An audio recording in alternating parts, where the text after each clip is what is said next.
ಎಲ್ಲ ವೀಕ್ಷಕರಿಗೂ ಗಣರಾಜ್ಯೋತ್ಸವದ ಶುಭಾಶಯಗಳು. ಭಾರತವು ಪ್ರಜಾಪ್ರಭುತ್ವ ರಾಷ್ಟ್ರವಾದ ದಿನ ಹಾಗೂ ಭಾರತದ ಸಂವಿಧಾನ ಅಸ್ತಿತ್ವಕ್ಕೆ ಬಂದ ದಿನವನ್ನು ಗಣರಾಜ್ಯೋತ್ಸವ ಎಂದು ಆಚರಿಸಲಾಗುತ್ತದೆ. 1950ರಲ್ಲಿ ಭಾರತದ ಸಂವಿಧಾನವನ್ನು ಅಂಗೀಕರಿಸಿದ ದಿನದ ನೆನಪಿನಲ್ಲಿ ಈ ಗಣರಾಜ್ಯೋತ್ಸವವನ್ನು ಆಚರಿಸಲಾಗುತ್ತದೆ. ಈ ದಿನದಂದು ಭಾರತವು ತನ್ನನ್ನು ತಾನು ಸಾರ್ವಭೌಮ, ಪ್ರಜಾಪ್ರಭುತ್ವ ಮತ್ತು ಗಣರಾಜ್ಯವೆಂದು ಘೋಷಿಸಿಕೊಂಡಿತು. ಪ್ರಜಾಪ್ರಭುತ್ವಕ್ಕೆ ಇನ್ನೊಂದು ಹೆಸರೇ ಭಾರತ. ವಿಶ್ವದಲ್ಲೇ ಅತಿ ದೊಡ್ಡ ಲಿಖಿತ ಸಂವಿಧಾನ ಹೊಂದಿರುವ ದೇಶ ನಮ್ಮ ಭಾರತ ಎಂಬುದು ನಮಗೆ ಹೆಮ್ಮೆ.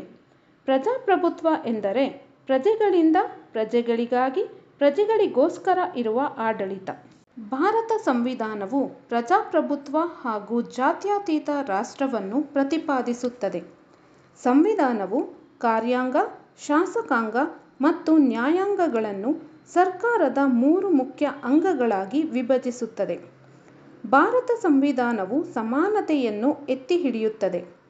ಸಂವಿಧಾನ ನಿಯಮಗಳನ್ನು ಪ್ರತಿಯೊಬ್ಬರೂ ಪಾಲಿಸಬೇಕು. ಆ ಮೂಲಕ ದೇಶ ಸೇವೆಗಾಗಿ ನಮ್ಮನ್ನು ನಾವು ಮುಡಿಪಾಗಿಟ್ಟಂತೆ ಎಲ್ಲರಿಗೂ ಮತ್ತೊಮ್ಮೆ ನಮ್ಮ ವಾಹಿನಿಯ ಮುಖಾಂತರ ಗಣರಾಜ್ಯೋತ್ಸವದ ಶುಭಾಶಯಗಳು.